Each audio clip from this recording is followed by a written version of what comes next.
10, 9, 8, 7, 6, 5, 4, 3, 2, 1.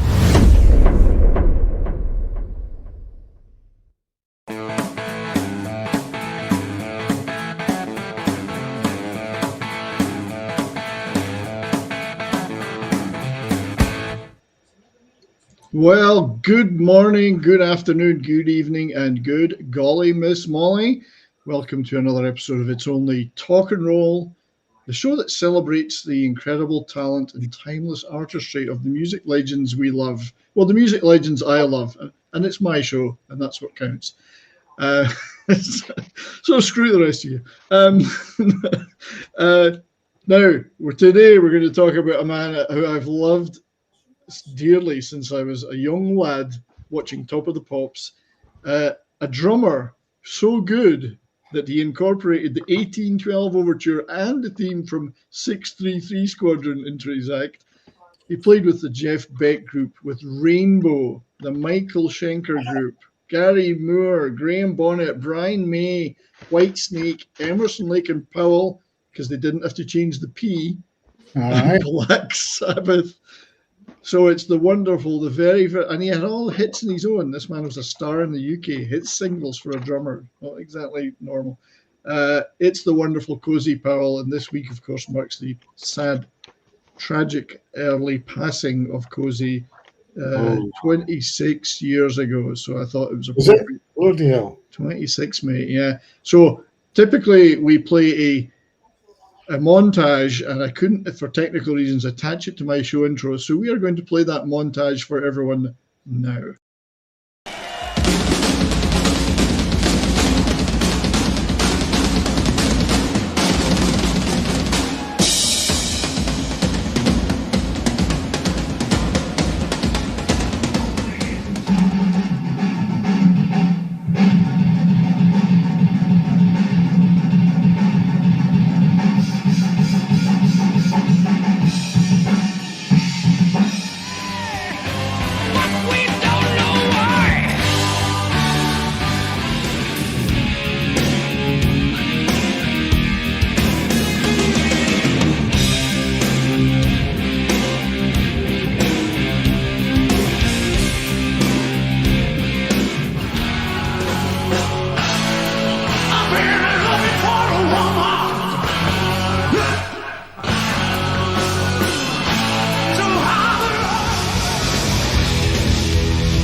Holy smokes. Oh, wow. I remember the first time I saw him do that 1812 overture live with Rainbow in 1980. I went, what the fuck was that? That was so good. I would love to. So we're gonna have hopefully a couple of guests today, but we have a very, very special guest with us right from the off, the wonderful Mr. Colin Hart, nanny to the superstars. No. Nanny to the superstars. You're going to introduce somebody else. How are you, buddy? I'm good, thanks. How are you? Not bad, mate. It's so good to see you here. What I want to know is, how do I get a copy of this book without paying $150? Because nobody seems to carry it anymore. But, I've been trying to get this book for a while. You can still get the paperback on Amazon, but I'm going to do that. Yes. sadly, Dick Alex just passed away 2 weeks ago. Oh, R.I.P. Dick. Oh, geez, I didn't know that. But this is your book. Hey, This is your book, buddy. So, Hart Life. So I'm going to try and get a hold of a copy of this. I think you can get it on paperback on Amazon. So I'm looking forward to reading that. Really looking forward to reading it. And then I believe you also did a TV show, Heart to Heart. that's a good picture, me. That's pretty good. I quite like the position you're in. Where did you get that? I just made it. It's a meme. I made it up. But yeah, well, welcome, Colin. Good to see you. Oh, thank you. Thank you. You've shared a lot of pictures, which we're going to show later, and you knew Cozy pretty well. So I'm very pleased you could make it here, mate. Thank you. Also joining us, though, is another man. If you're the nanny to the stars of Deep Purple and Co., then we have the court jester is with us too, Mr. Willie. There he is. I know him. Hello, Willie. How you doing, chaps? All right, Cole? How you doing, Brian? Good to see you, mate. Good to see you. Thank you for joining us. I know you got some stuff going on, so I do appreciate you being here, mate. Good lad, Colin. I'm holding my large black cock in my hand. Oh, bless you. Good to see you, Willie. How are you, mate? Not too bad, thank you, Father. Yeah, it's been a strange couple of months. A lot of friends passing, and it makes you feel suddenly vulnerable. Yeah, it's awful, isn't it? Well, yeah. I mean, there's Colin just telling us that the guy that helped him write the book, Dick Alex. Passing away. So. But we're all still here, and I'm glad you guys could join us. Touchwood Graham Bonnet is going to join us later. He's recording right now. Good stuff. And he said he would try and make it if the recording session finishes on time. He's really keen because he knows you guys are going to be here. So I think you owe him money. Well, Colin might. I don't. Not anymore. No. Not anymore. No. So he owes me per diems. Per diems, yeah. So thanks for joining me. As I say, if this comes in, I'll. Write those numbers down, everybody, quick. If it comes in, I'll pay them back what I owe. So as I say, we're going to celebrate Cozy today. But also with us are my friends that help make this show so great. Imperatus, how are you, buddy? I'm doing okay. Oh, okay for me, anyways. Yeah, so it's high praise indeed from Imp. Mm-hmm. Pope Metallicus is here. How are you, mate? How's it going? Sorry, I showed up a little bit late, but we got here. No problem, buddy. I think you might be on your webcam mic again. Oh, God damn it! But anyway, I'm glad you're here because you can help me talk about the Black Sabbath period. Yes, indeed. Camera's not working. Yeah, well, you don't want to see him either. You don't want to see him either. And also our great friend, who I thought was actually working today or doing something else. I was. He kept the show down to an hour today, so it was his first wrestling show. So. All right. Well, you're right. That's why all the wrestling stuff's all over the place behind me. Yeah. So you've been watching sweaty men rubbing up against each other. Okay. No, I haven't. We've been talking about sweaty men rubbing up against each other. Yeah, well, now you're with sweaty men. We're just not rubbing up against each other. Easy now. We'll save that for after the show. Yeah. Can you hear us all right, Willie? Are you good? Yeah. Anyway, we'll get you. So welcome to everyone in the chat, both over in Rumble, where I know Vince Womack's hanging out for sure, but in our chat here on YouTube, we got Tim, FKHC, we have Lord Thoth, greetings, hail Lord Thoth, David Glenn, Davina, Sumo Orange, and I'm sure there'll be a few others along soon. Good to see you all. So I got a lot of stuff today. This will be a copyright busting show because I'm going to play a lot of clips. And I'm going to show a lot of stuff from some of my favorite performances of Cozy over the years. Good one. and we're going to talk about, with Colin and Willie, just some real life anecdotes about some of the crazy times that happened. Ooh. As we have pictures to prove it. And then we'll talk a little bit about Cozy's past as well. And I've got some photographs of his career. As I say, this is a kind of a passion project for me. I wanted to do this stream for a while because Cozy's been a big part of my music life since I was a kid, watching him doing Dance with the Devil on Top of the Pops. Oh, yeah. Yeah, and I think I'd like to kick off, though, with a little bit of a video clip of a famous person talking about Cozy and Richie Blackmore. So it's a famous person and Richie Blackmore. There were so many drummers until Cozy came along. And the second Cozy started playing, Richie knew he was the guy. He wanted him right away. The 13th drummer was Cozy Powell.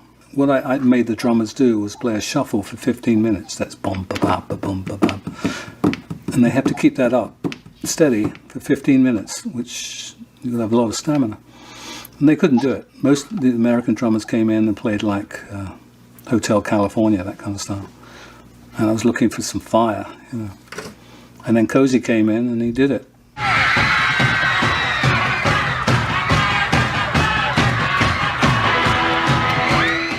Nothing for him. And I went, right, you're in if you want to be, you know. He said, okay, yeah, I'll think about it. I think I want to be in. Cozy was not an easy guy. You couldn't push him around. He knew what he wanted and who he was, and he was pretty sure of himself, so he should have been, because he was a great drummer, and he'd had lots of hits on his own in England. You know, been number one as a drummer, which is unheard of.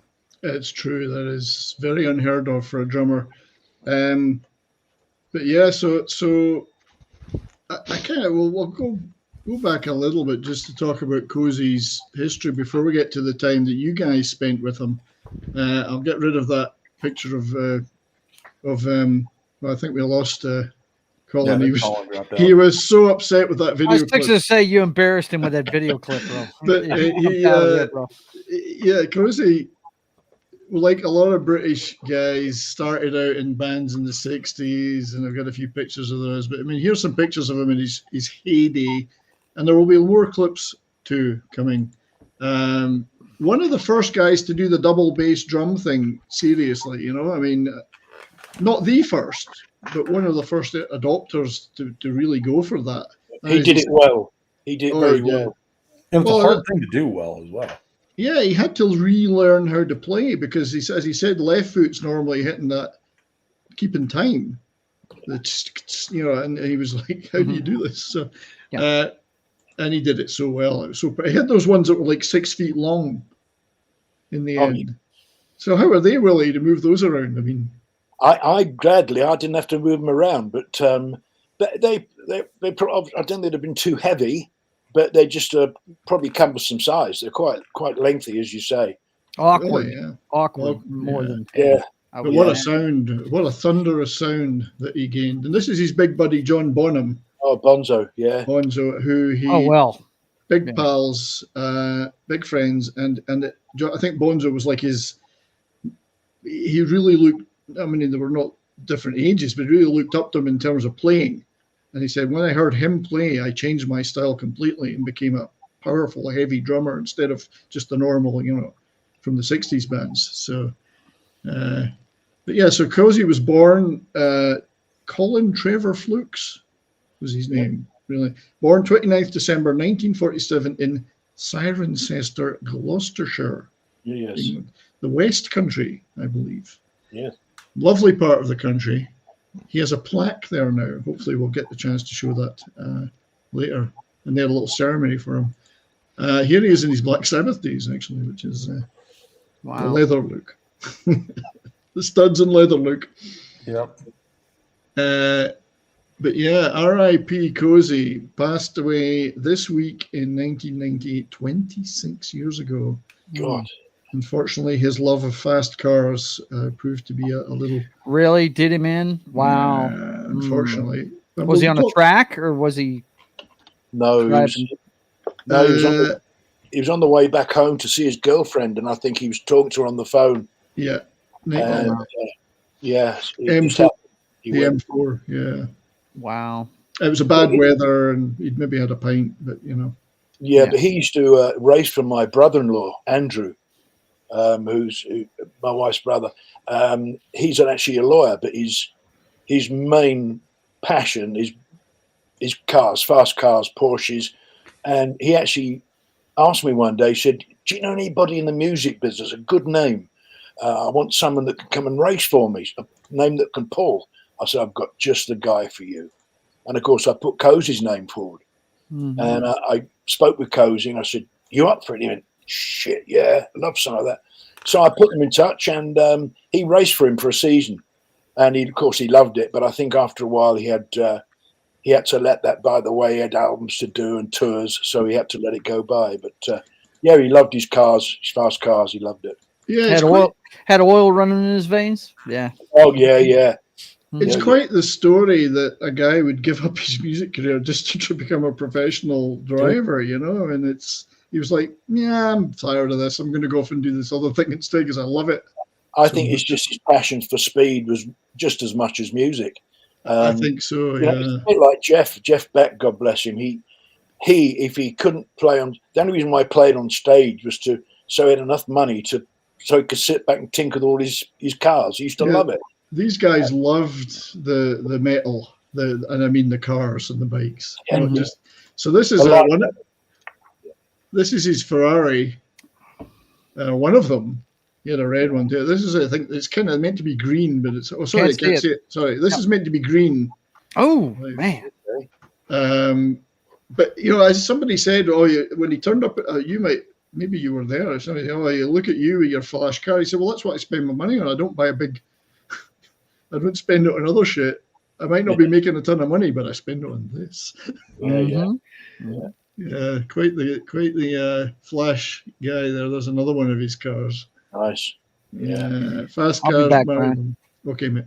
We've lost. Unfortunately, Colin dropped out, and hopefully he's coming back. I hope he's okay. Yeah. I hope he's all right. Yeah. Bikes as well, of course. He was into the bikes. Yeah, that was his passion. Yeah. Anything that went fast, he loved it. Yeah, even horses.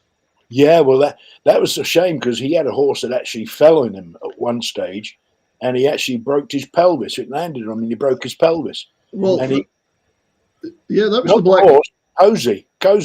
He couldn't play. He was in all sorts of problems for months. Well, he was in. That was when he had to leave Black Sabbath because of that, and it was the Dio reunion. Dio was coming back. Ronnie James Dio was coming back, and Cozy's horse had a heart attack while he was riding it. Yes. Fell over and broke his hip. Yeah. Broke Cozy's hip. So I mean, for a drummer, that's just terrible. But this is his bike racing days. He had sponsorship from Hitachi and everything. It was nice. Yeah. He wasn't daft. They like to get Cozy on board, especially the Japanese. Yeah. There's a great image. Yeah. He was not a mod. Let's put it that way. No, not even close. He's a rocker. And it's just a book I've been reading recently. So we'll come back to that picture because that's one of Colin's. So let me just hide that. I want to go back to the early days. So he was in a band called the Corals. I mean, Cozy appeared on something like 66 albums that he was aware of, as well as other sessions. Millions of albums for Rainbow, Whitesnake, bands like that, and his own stuff. And another band he was in was, so there was the Corals, the Sorcerers. I think that's him second from the left there. That's him, yeah. Yeah, and these were all the early bands in the West Country. There's the Sorcerers. Wow. So standard 60s vocal pop rock bands before he got into the heavy drumming. I just love looking at this stuff. I love looking at the old acts. They did have a few hit songs out, so they were doing it. Germany, they toured Germany a lot and played in Hamburg like the Beatles and all those bands. Yeah. You've been at the Reaper band, Willie, I'm sure, a few times. Yes, I know the Reaper band, yes. Yeah. Many a drunken night down that. Oh, yeah. So he played like months of sessions there, like many British bands did. It was like a rite of passage. I think this is the Youngbloods, a band called the Youngbloods. Bang Shang-a-Lang. There's a title for you. Oh, yeah. right out of the Bay City Rollers. Yes, yes, yeah. Yeah, There he is Colin sitting Powell. right there, yeah. Big Bertha, which kind of fluctuated between Big Bertha and Ace Kefford Stand and Bedlam. There was like a fluctuating series of names. But he loved the power trio thing. Big Bertha, Hamburg, 1970. I love this picture. He always wore the black leather studs because he liked the support it gave him, you know. Yeah, and the size of his sticks, they were like tree trunks. Yeah, so he was reading that in the book about him that he played. People couldn't believe how big the sticks were. Yeah, he got a lot of power out of those. They weren't pointed; they were just like big round stick, and he used to smash the shit out of those skins. Oh yeah, so he ended up in Birmingham. He kind of migrated to Birmingham where he got to know Plant, Bonham, Noddy Holder, and Tony Iommi, which would later on obviously would come in, and John Bonham. He really became good friends with Bonzo. Yeah. This is actually his first appearance at the Isle of Wight Festival. Was playing not only with Jeff Beck, but he actually went on stage with Tony Joe White. Wow! Earlier in the festival, and because he didn't have a drummer, so he played with him. And I'm a big fan of Tony Joe White, so that's good. Yeah, I used to love his guitar picking. Yeah. Yeah, 1970. This is just the early days. There was Jeff, and then he joined the Jeff Beck group. Well, that guy on the bottom left, that's a mate of mine that just died. Oh, shit. Bobby Tench, yeah. Oh, Bobby Tench. Yeah, great singer, great voice, great player. Yeah, so he did 2 albums with that iteration of Jeff Beck group, Rough and Ready. Yeah. And then this is a great picture. This is in Motown with Jeff Beck and Stevie Wonder. Yeah. Recording Superstition. Now the Jeff Beck version of Superstition. Wow. And then there was the Stevie Wonder, but he was in the studio there with Stevie Wonder and Jeff. Quite a thing to be in Motown at that era when that stuff was being recorded, you know. Yeah. Well, especially a guitarist of that ilk, you don't associate Jeff Beck with Stevie Wonder.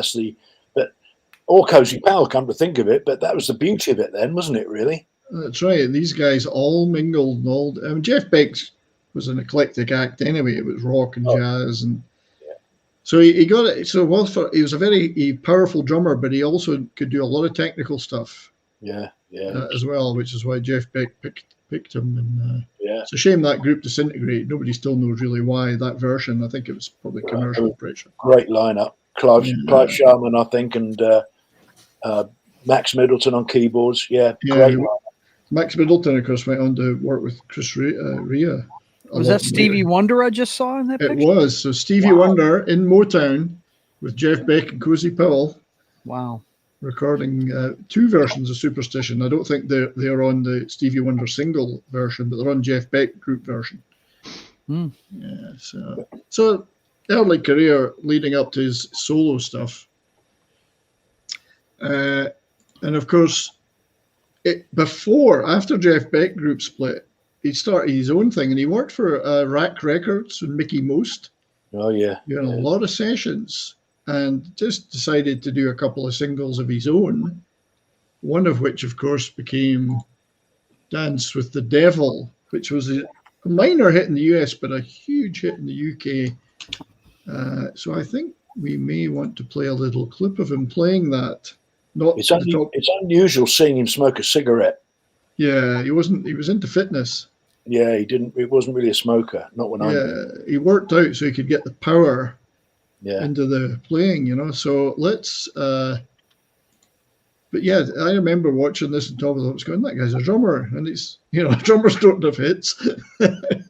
Apparently, Susie Quattro played bass in it, or so they say. But oh wow, yeah, because Susie Quattro was on Rack Records as well, like him. So let's play. This is a later thing from years later. This is him and a guy called Pete York, who you might know as well, Willie. Oh, he's a good friend from Spencer Davis. Yeah, playing. Pete York did these drumming festivals.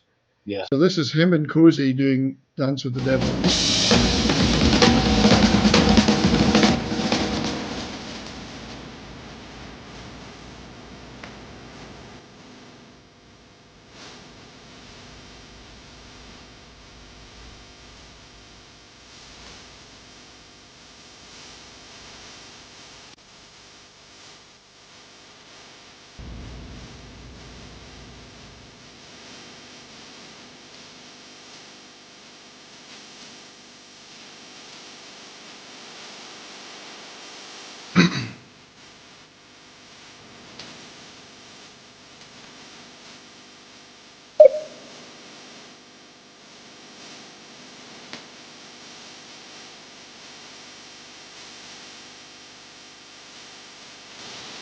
That has got to be tough. Yeah. Keeping This is- time, two drummers keeping time with each other. Yeah, this was a hit single for him in the UK. This is obviously a live version. Wow. Just showing what a great drummer he is. Alrighty, so yeah, that's Dance with the Devil with Pete York. Yeah, I thought it was like somebody else. So we'd like to welcome to the stream, and hopefully I'm not premature, Mr. Graham Bonnet. Yeah, I'm just out of the bath and very clean at the moment. All right, well, you look very clean. You're a very clean gentleman. You smell clean. You smell clean. Nice to see you, mate. Thank you. Graham Bonnet, friend of the channel and great musician. Guys, bloody hell, they're everywhere these days. So glad to see you. And Bethany at the back. Hey, Bethany. Wandering in and out. Yeah. So Colin was here, and he's had technical problems and dropped out. We're hoping he'll come back in. I'm hoping it's not the fact I showed a clip of him talking in another video that caused Colin to drop out, but he will be back. But Graham, how are you, sir? I'm okay. Just a bit wet from the water, but I'm okay. Thank you. Yeah, we're being busy recording and rehearsing. We're going on the road soon, so we've been. I was supposed to record today. I knew some new tracks, but our guitar player's not feeling very well. Yeah, so here you're going. Hello, sir. You're going out under. It's Graham Bonnet's Alcatraz. Is it Graham? It's Graham Bonnet's Alcatraz. Is the? We're not sure about that yet. We might. Well, it's me and Jeff Loomis, the guitar player. Yeah. So I've written seven songs with him already. We're just waiting to get this deal together. So I'm not quite sure if we can use the name Gordon Beck, Graham Bonnet's Alcatraz. You know, I'm not sure yet. I mean, I don't really care if we use the name or not, but I don't know. It might just be Loomis and Bonnet or something like that. I don't know. Yeah, and it's nice that you're back with Jeff recording, and that's fantastic. Yeah. I'm looking forward to getting out on the road again. It's been too long sitting at home, And, so I've got some photographs we'll be going through of Cozy and yourself and some clips. I believe you're pretty close to you guys, though. Yeah. Very much so. Yes. When I got the news about Cozy, Don Airy called me up, and he said, it's the old boy. I said, what do you mean it's the old boy? He was sort of sobbing. I said, what's the matter? He says, Cozy.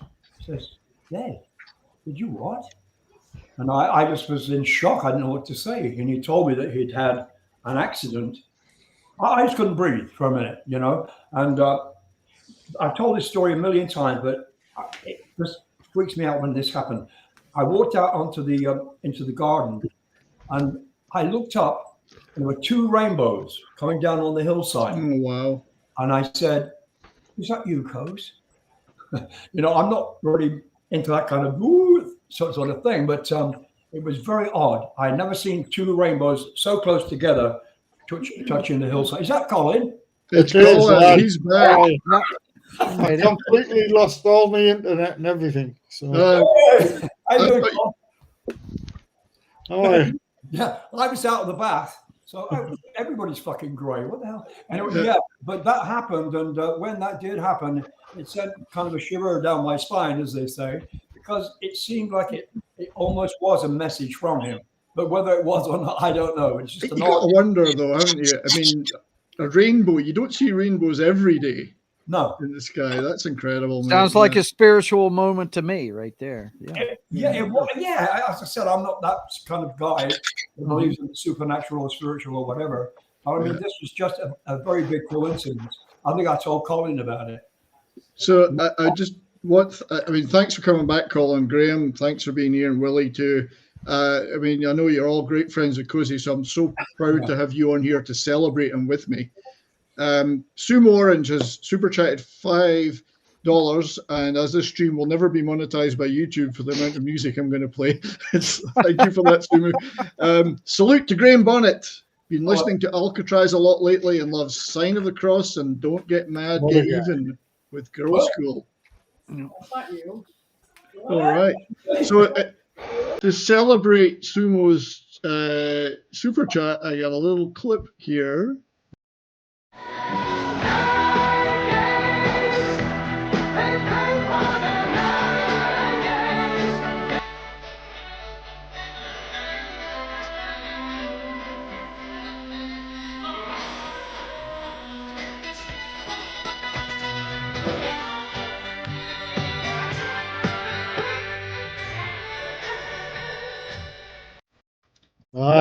orchestra is not me, as you probably know.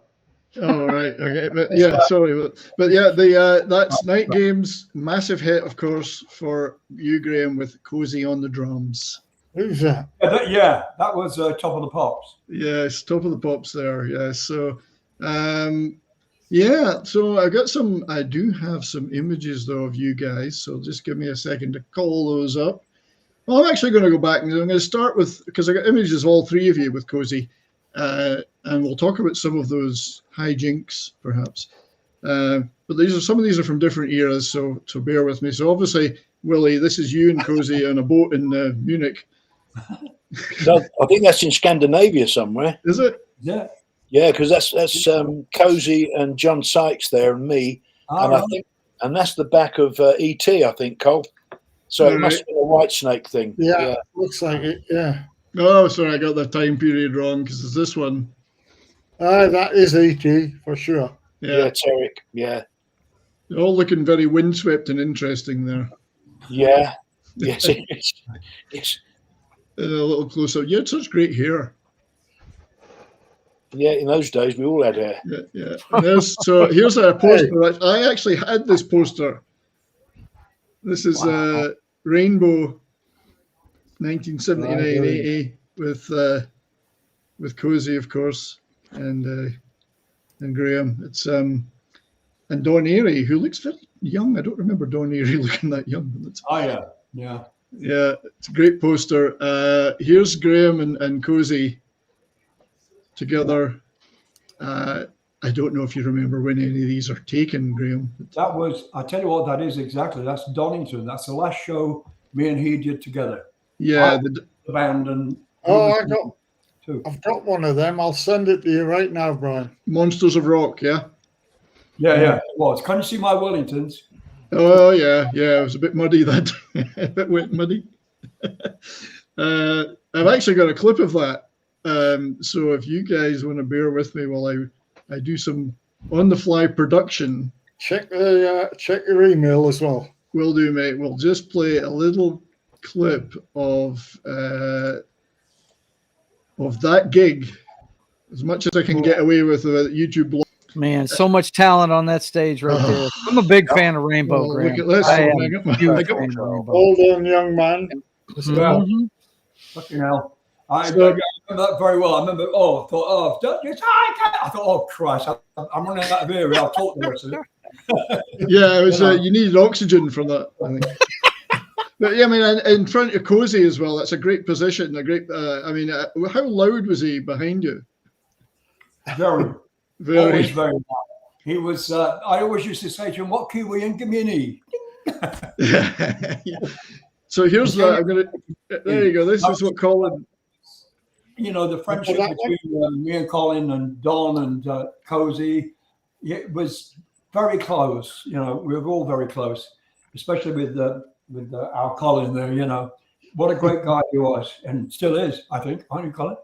I try hard, yeah. A couple of years ago, I saw Colin in Florida.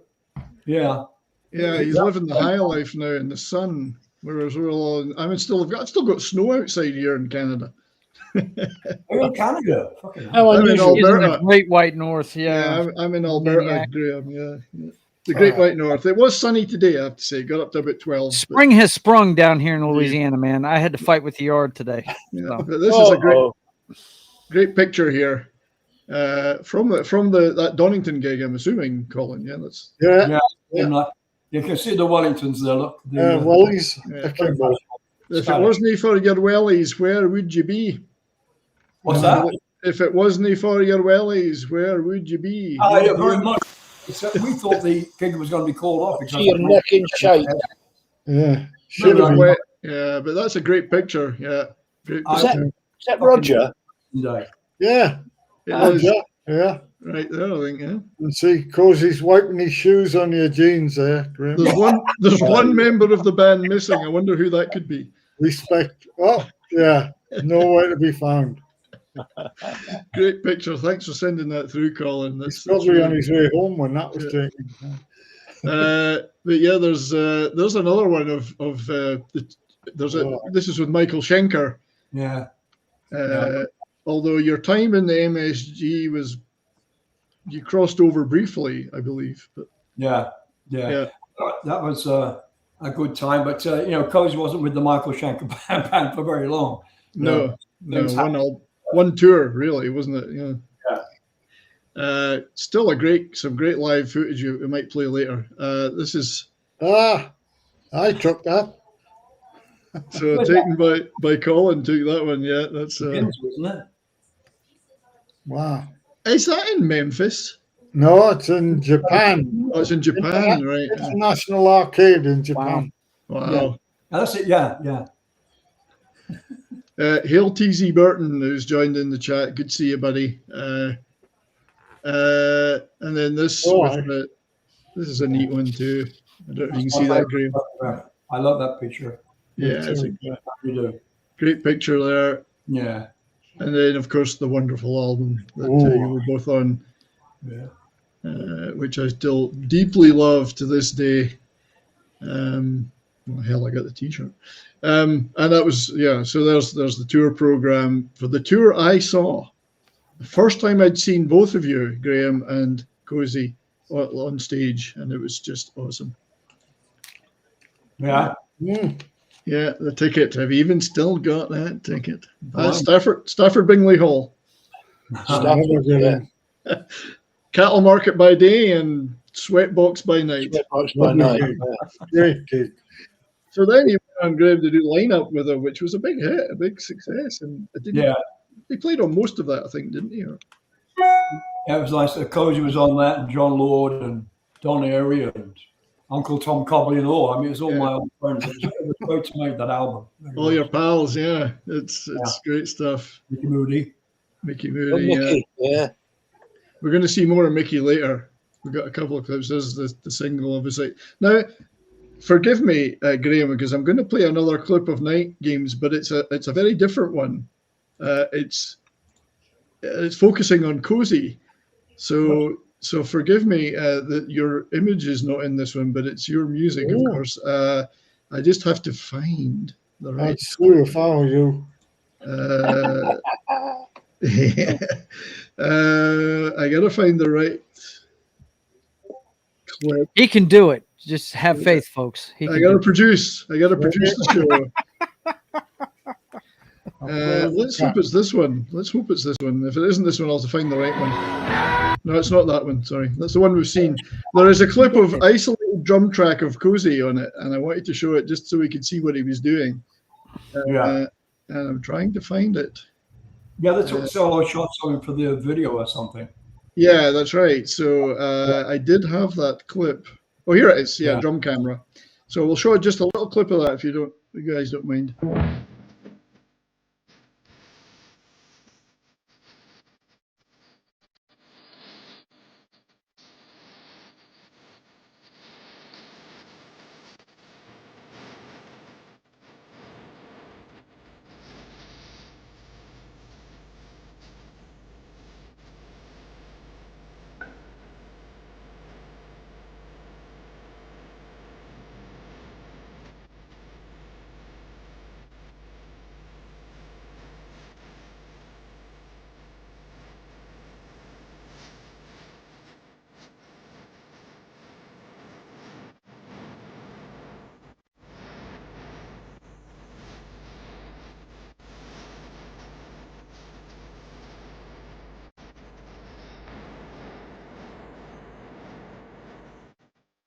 So somebody very kindly put that on YouTube, just that isolated camera. So I thought it'd be nice to share that. I hope you don't mind me sharing that, Graham. I love the way Cozy played. He wasn't one of those guys that showed off and did all this bullshit drumming that a lot of people do. He played the song. That was the good thing about Cozy. And if I started to pull back, when we're playing live, he would go with me. He wasn't one of those guys that go, come on, Fyffe. Do you know what I mean? He played the song. Yeah, he served the music rather than played the song. Not that he didn't have his own solo spots, of course, but he was very much a song guy. I guess it's the background. I'm not a musician by any means of the imagination, stretch of the imagination, but the drummer's the foundation of any song. Wouldn't you agree, fellas? I mean, if you don't have that, you're not going to have a song at all. And that guy seems like he could keep time with anything. It's pretty cool. Yeah. Yeah, I mean, Colin, we're going to talk a little bit about some of the hijinks that maybe happened over the years, and some of them happened back at the old honky chateau. But I believe there was also some of them. There was a second chateau that you might have been at, Graham. He was. I picked him up at the airport and dragged him there, kicking and screaming. So this was for recording Down to Earth, or was that? Yeah. What chateau was that? What was the Chateau de Pelly de Cornfeld. That's right. Just outside of Geneva. It's actually it was actually in France, but we had to fly into Geneva and drive. Right. So what kind of things went on there? Oh, well, all kinds of shit went on there. The usual, seances and all that devil worship stuff, huh? Oh yeah, all your rock and rollers and your devil worship. They're all going like this, were you? It was a big fight to get decent bedrooms. I remember that. So who got the best bedroom? Well, who else? Oh, the Richie, I guess. Yeah. Who got the worst?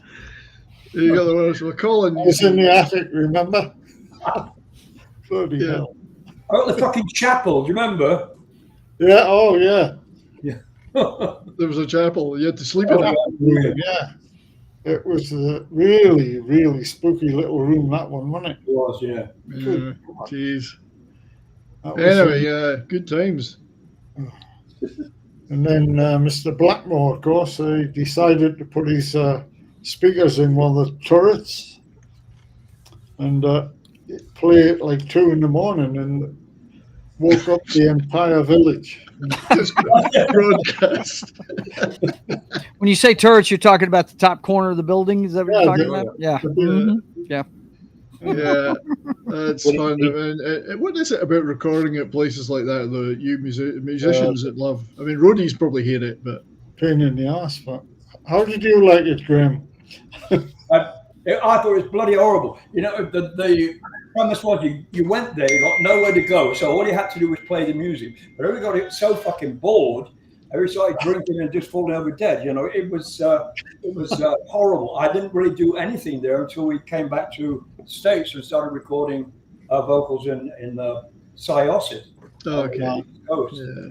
Yeah, because I couldn't get anything done there. It was just it's horrible. It was so boring, and and I think everybody felt the same way. But it was a trend to do that at that time. You got to record in a castle, suits of armor all over the place and whatever. It's a load of bullshit. But that's what they thought. But it doesn't work that way. Not everybody's the same. Once you're so isolated. There was a village down the road, wasn't there, Colin? We used to go to with a dance hall. Little tiny village, horrible little pub. Yeah. All right. At least you had a pub. Luxury. Yeah, it was quite a drive down to the village. Bloody yeah, it was. Yeah. See, that's designed to keep you there working, and so you don't. That's what's supposed to happen, but yeah, that was very strange. That. So just that picture I sent you of Cozy playing table tennis. That was upstairs in the chateau. Well, let's the games room. Or we call that thing with the footballers. Yeah, the foosball. That was Richie's game, wasn't it? Yeah. That was Richie's game, the foosball. He loved that. Yeah. Pool and. Yeah. So I got these pictures here that you sent me today, Colin. This is. That's in Connecticut, the house we shared together. That's Cozy's car. Yeah. Nice cars. The old Trans Am. Didn't there you say go. He left you that? That looks like a 76. Is that right? About that, yeah. Yeah. That was, that's Smoking the Bandit car. About then, yeah. Mm-hmm. When he used to fly back to England, he used to leave me the car and say, knock yourself out. So I drove it. Yeah. So he came home. Station wagon, Colin. Quite a few miles on the old bugger. On a seat at the back. Hey? Do you remember that thing? It had like a gunner seat, it's like a couch that pulled down. You could open the back, the back of the car and sit in there, sort of right. Oh, aye. The old wagon. That. I got a picture of that somewhere. Damn. Yeah. And that's at the Chateau Dantworth. Yeah. Playing bass. Roger was busy. Did he play bass? No. No. No, he's just messing around. He can hit the drum kit with it. Kind of right. looking at the fingers. This is the table tennis one you're talking about. Upstairs, remember that, Graham? Yeah, I do. Yeah, very well. Floor. Yeah. I like the Sega Periscope game at the back. Oh, jeez. Nice. Who was he playing though? This is the question. Don Right. Airy, also a great table tennis player. Don was good at it, wasn't he? I think. Yeah, great. Yeah. Dive This is trip. Very sexy picture. It's a sexy Hold on. picture. Where was that? St. Croix on the dive boat. That wasn't in Switzerland then. That's not. Mr. Fearless. And then this is a good one. Very rare shot of Cozy and his wife then, Madeline. Oh, yeah. Was that Madeline? Is it? Yeah. And the oyster bag. She was, yeah. Oh, Remember God, that? such arguments, those two. Really? Yeah. Because I stayed with them a couple of times and she said, Maddie, shut the fuck up. There's all this racket going on between the two of them. She wouldn't take any shit from him at all. Either. He would have been just as well marrying Richie Blackmore then, wouldn't he? She's going to get shit from somebody. Right. She's a nice girl, though. Yeah. Wouldn't take any shit from him. This is a good picture. Yeah. He's looking. That's a great look. Cozy actually put a caption on the original, which I have somewhere. And Cozy saying, "Oh God, he's off again." Oh. Well, I mean, as Richie said in another interview, I don't know if I have time to play it, that he didn't take Cozy didn't take any shit, and he didn't say, "Oh yeah, I'm going to do it just because you say so." No, he wouldn't take any shit from Blackmore, would he, Graham? No, not at all. Yeah, that's something that I found with Michael Shanker. And nobody wants to face up to him, but Cozy faced up to Richie, and I think I was the only thing in Michael Shanker that could face up to Michael and say, "No, I don't want to do that. No, it should be like this." Would disagree with something. And Cozy's the same with Richie, I think. Yeah, and it's a musical thing. I mean, if you feel strongly about the music, sure, it's going on forever. A lot of the songs are like 10 minutes bloody long before we actually recorded them properly. Yeah. He was the first person I ever heard say to Richie, "Oh, fuck off." It's going to be a war. He told Coverdale a couple of times too, so he was good at that, Cozy. Yeah, but I mean, it was obviously Cozy joined Rainbow after the first LP was recorded when Ronnie was still in the band, and that sequence of albums, Rainbow Rising, On Stage, Long Live Rock and Roll, Down to Earth. I mean, that's my formative years. I deeply love all of those albums. And Cozy's playing was phenomenal. If you listen to like Rainbow Rising and Stargazer and songs like that, they're just great song. I love Stargazer. Stargazer. I mean, it's just such a great song. And I've actually got a little bit of video of that one too. If you forgive me diving a little bit further back in time. Just this once. Yeah, just this once. It's not like you do it all the time. No, come on. Actually, I tell you what, I'm going to do instead. I'm not going to do the Stargazer one right now because I've come to another one first. Another one of my favorite tracks, "Kill the King." This is Cozy. Cozy's is isolated at first. Yeah. Uh-oh. Oh.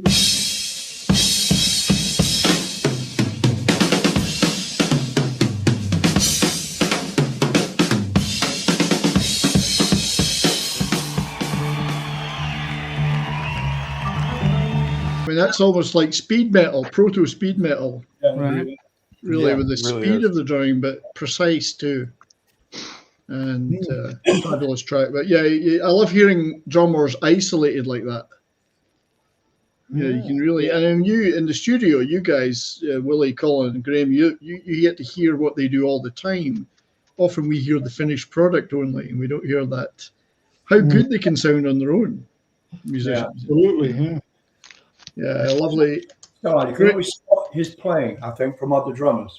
Something about it, he was all these little subtle things, like on the hi-hat or the just has these little things he does. Yeah. That, you go, oh, Cozy Powell, and you know he's gonna be bloody loud. He was always like hammered. You know, well, loudest hammer.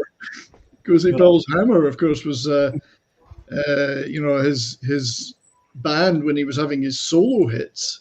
Yeah, and it was a great band. I mean, there's some incredible players in that band. Yeah. I know.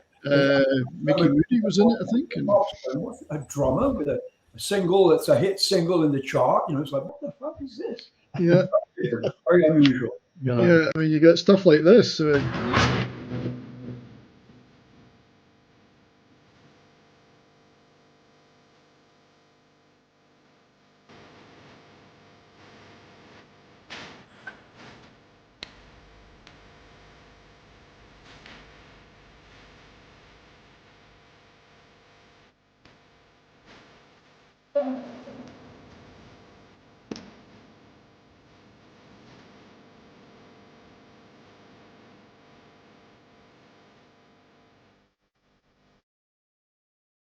Yeah, back when he was having hits and with Cozy Powell's hammer, I think that was Bernie Marsden there, wasn't it? And Neil Murray was in that band too. So, yeah, he was an established guy before he came to Rainbow, and then went on to other stuff. There's actually even an album I've got on digital, and I don't have a physical copy, I hate to say, but Forcefield was one of his side bands, and this is the fourth album, which Graham and Ray Fennick was on. Ray Fennick, God, yeah.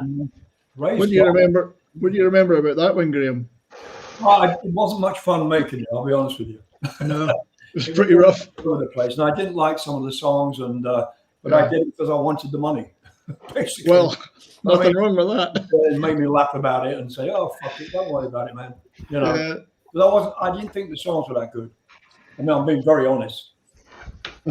Yeah, well, hey, don't church it up. That's for sure. No, I like one or two of them. But Ray Fennick's an overlooked talent, of course. But it's funny, you know, how you look at all the old guys and you look at things like Cozy, Bernie Marsden, Neil Murray, Ray Fennick, all these guys. It's all so incestuous around. Yeah, it is. Yeah, it's crazy, you know, around the Purple stages where everybody just shot off and did different things. Splinters. They call it the Purple Family because there's so many offshoots. Oh man! No, really? Mm-hmm. Yeah. And people always want me to say the word purple live for some reason. Purple something or other, because I'm Scottish. I don't say it very well. Purple underpants, you know. Purple, man. It's purple. It's like murder. Purple murder. Aye. Willie, I got some of your stuff too, of course. There's this great picture. Yeah. Whitesnake. Whitesnake. Yeah. That was, God bless John there, Bernie, Neil. Yeah, it's one of the first tours, that one. Whitesnake 82. And I think Cozy brought a more metal style to them, hard rock style from later on. I think after Pacey went, David eventually tried every drum under the sun, but I mean, when Cozy was in the band great outfit. He really kicked him up the arse when he joined. Totally different feel to the band. It was. I mean, not that we don't love Ian, of course, but no, don't get me wrong. Ian's top class, all top notch all the way. But he just kicked him up in their arse in a certain way, you know. I mean, Graham will probably understand what I mean by saying that. It's just he had this certain feel that you just went, it's not Ian. You know straight away. You just go, oh, wow. The first time I think I heard him was on a Donovan song. I can't remember what it was. Yes, that's right. Yeah. Garage band thing in my hometown of Skegness by the Sea. But Cozy Powell. I said, fucking hell. And what was it? Sunshine. I can't remember which song it was now, but it was a Donovan tune. Yeah, he was on Donovan. So he did a ton of sessions, Cozy. What was? We can find out. I've probably got it listed somewhere. I mean, I've got an extensive list here of notes, but yeah, the Whitesnake stuff. I mean, so I saw Cozy 4 times with different acts. One was with Rainbow, one was with Whitesnake. Then I saw him with the Brian May Band, and then Peter Green.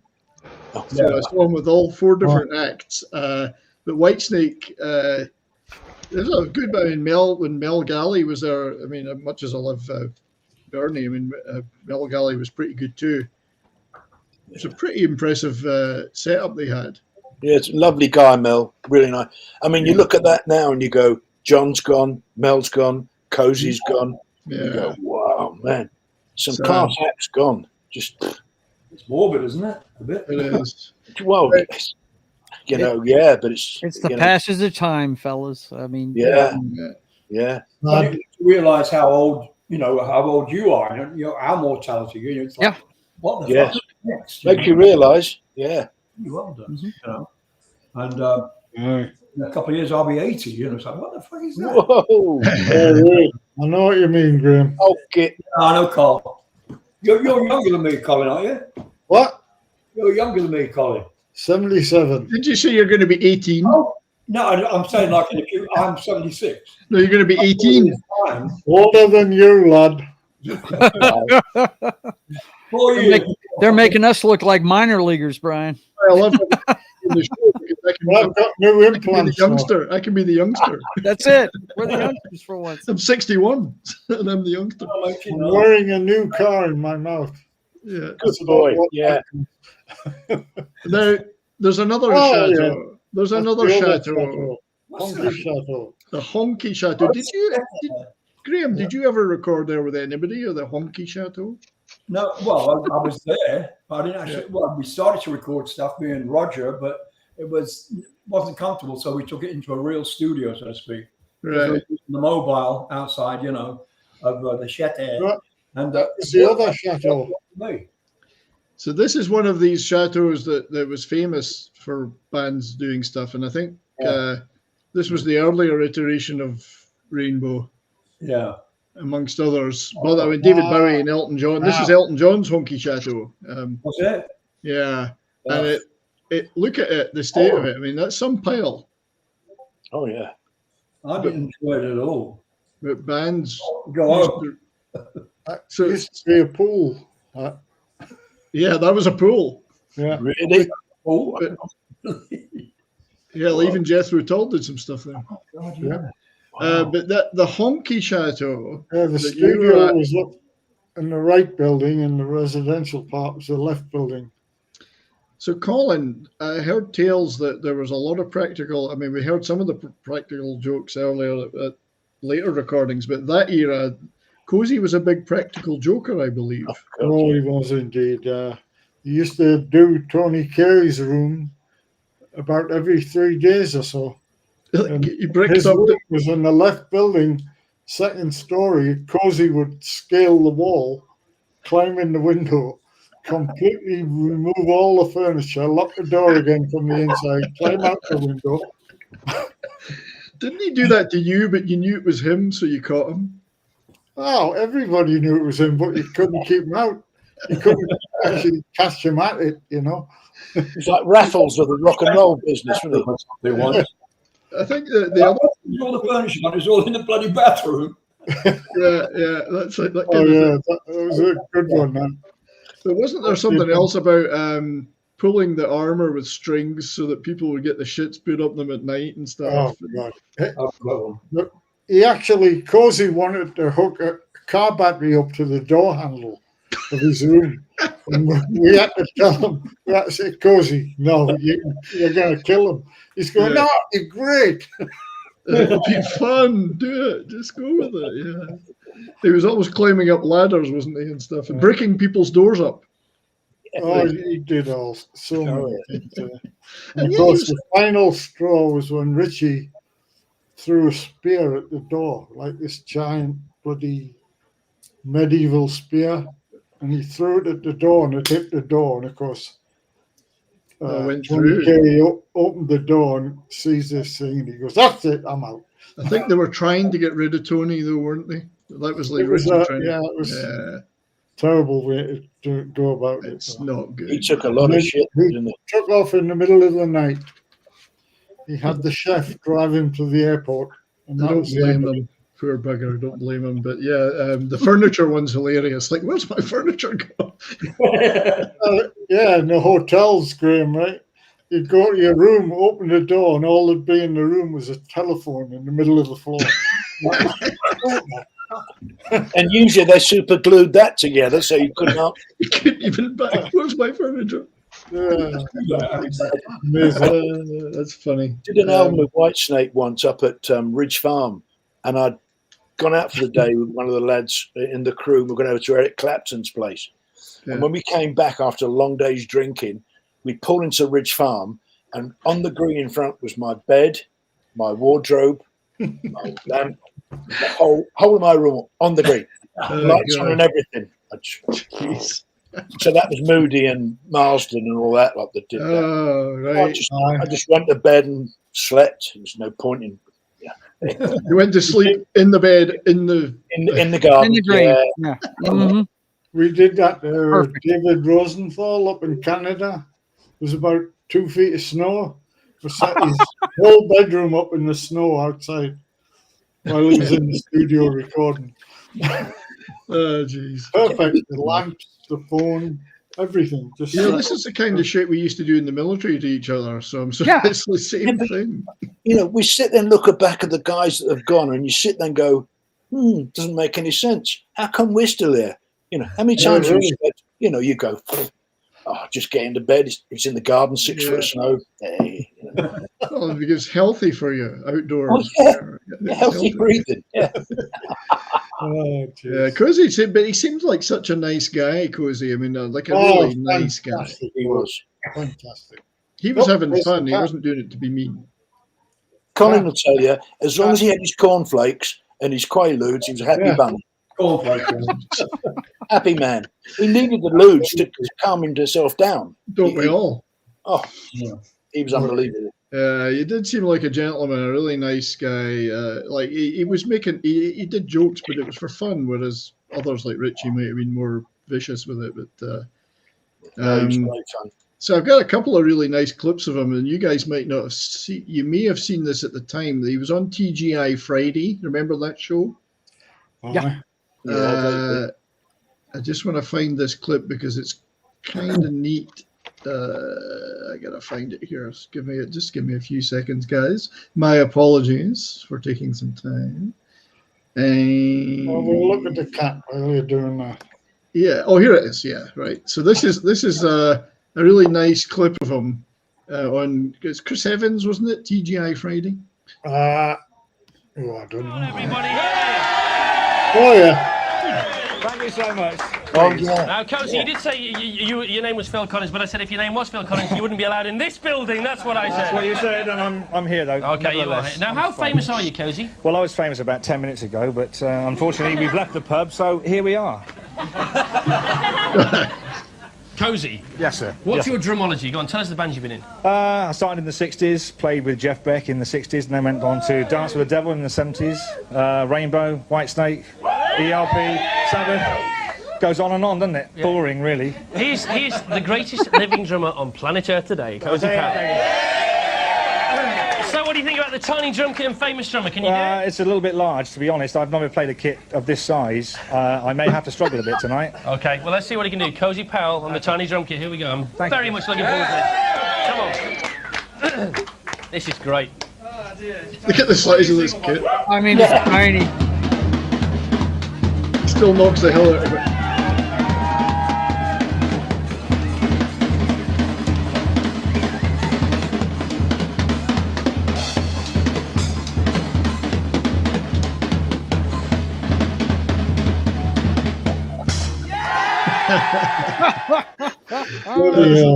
And that's a tiny snare and one tom.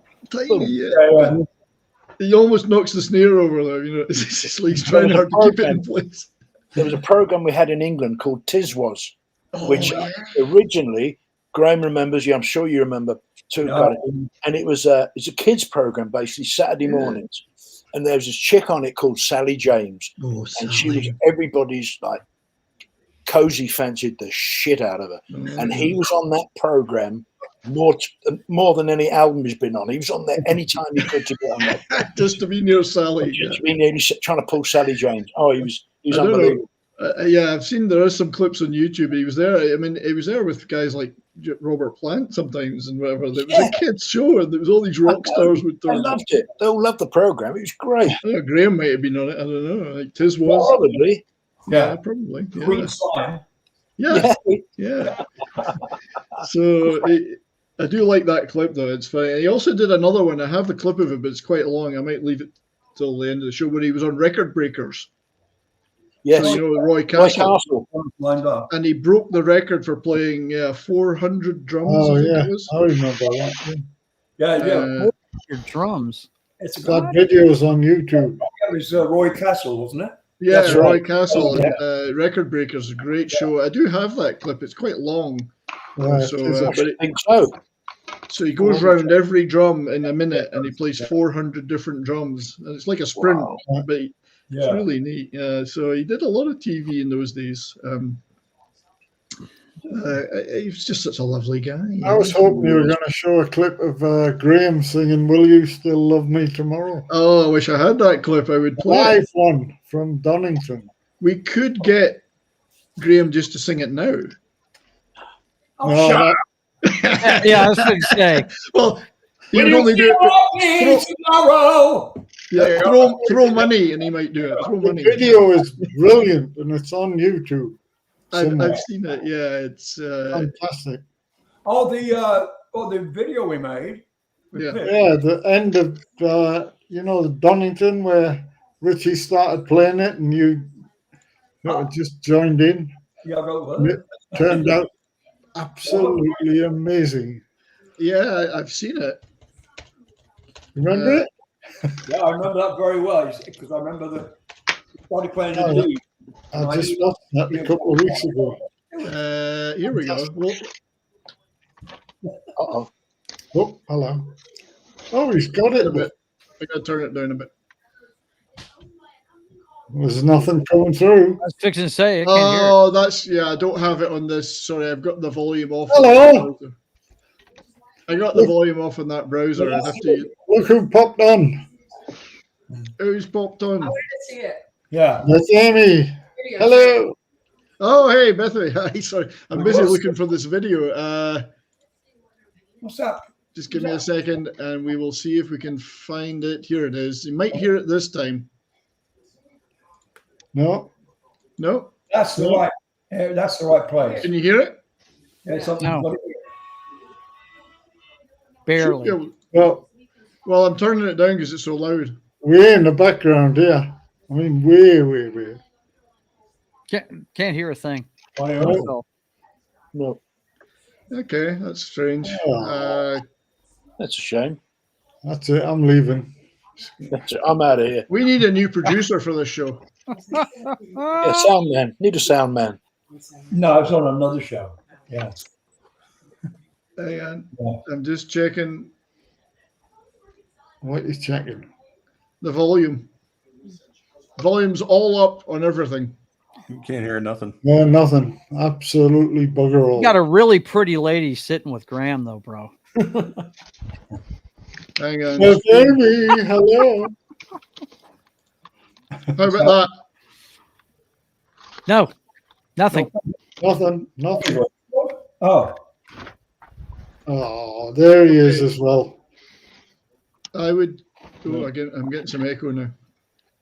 There's nothing coming through here. No, There don't is worry about it. nothing at all coming through. No. Nope. You got dead air, Brian. Hang on. Can you hear me now? I'm going to talk to the cat.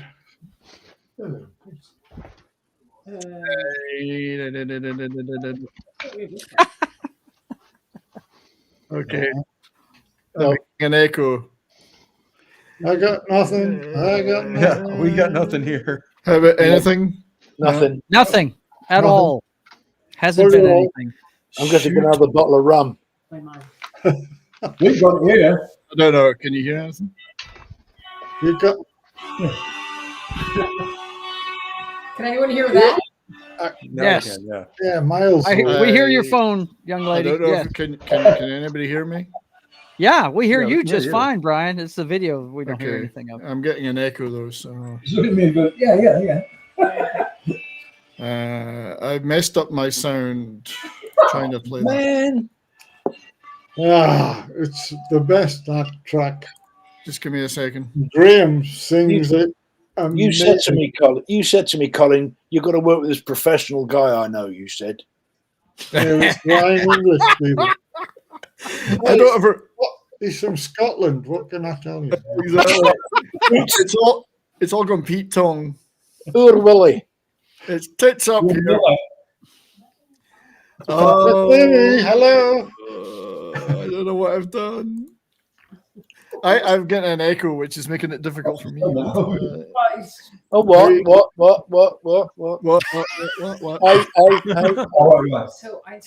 Willie's gonna mess with him. Oh dear. Oh man. Aren't you glad you came along, Graham? Yeah, fucking hell. I had nothing to do this afternoon. That's right. Just as well. Never work with children and animals. Oh, no. And DJs. Yeah. And roadies. And roadies. And sheep herders. I'll try that. Yeah. It's even worse now. I'm getting a huge amount of feedback. Guys, keep talking while I try and fix it. I'm going to go to the gym now. Okay, it's lovely to see you, Bethany. Go to gym, yeah. Give him my regards. Say hi to Jim. Soon, Colin. I don't know when, but you know. I'll be back. Right. Okay, You can't go. All the plants are gonna die. I think I got rid of that problem now. I can hear myself properly. Can you hear me? Yes. Okay, I hear got you rid just of that. fine, brother. So go check out that video of Will Used to Love Me Tomorrow. It's on YouTube. And if I play it, It is indeed. copyright, I'll get copyright struck to hell if I play it. So, even though I've got the singer on the show, I'll still get copyright struck to hell. Just say he said it was okay. Yeah. Anyway, so I do want to play one more. Oh, I've got a few more clips, but if you don't mind, I want to play another clip of Cozy. He was famous, as you'll know, Graham, for having been played with him live, for his rendition of the 1812 overture on stage. Oh, yeah. Magnificent is all I can say. So we're going to play that and hope to God it plays and we get all the correct audio. So here is Cozy Powell, the one-man 1812 overture.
And then it goes into the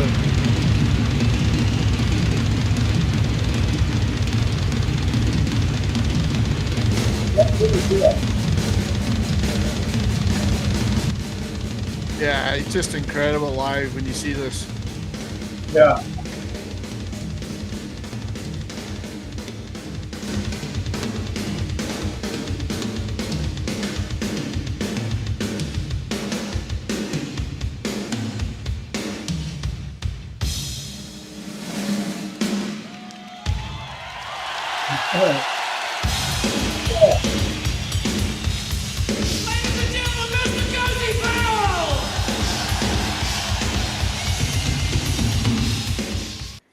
And that was with Brian. That was with the Brian May band. I did see him live with Brian May, and he did that. And then they launched after that into the last part of Bohemian Rhapsody. Can you imagine saying to someone, "I've got a great idea for a drum solo. I want to play 1812." They'll go, "Bear with me." Yeah. Have you heard of Tchaikovsky? No. Well, it's just the immense level of talent that guy had. Is he's doing the parts of an entire orchestra by himself. Yeah, no doubt. Was that? I mean, I don't know how they did it in later years, but I guess it was a tape playing. Yeah. Of the horns. Yeah. Must have been hard to. Yeah. Well, I mean, you guys know the problems are working with tapes, tape backings. stopping, losing the shape sound. Yeah. All sorts of stuff. But hang on, the cassette tapes come apart. Yeah, that's right. Anybody's got a pencil? There goes the show. Yeah, and he also did another one which I love because now the American audience might not know this, but you all know the 633 Squadron movie. Oh yes, aye. Yeah, which I adored as a kid, a British Second World War movie. Yeah. Has a very stirring theme, and Cozy used to do a version of that as well, which I think is great because I was an RAF guy, so I absolutely loved him doing this.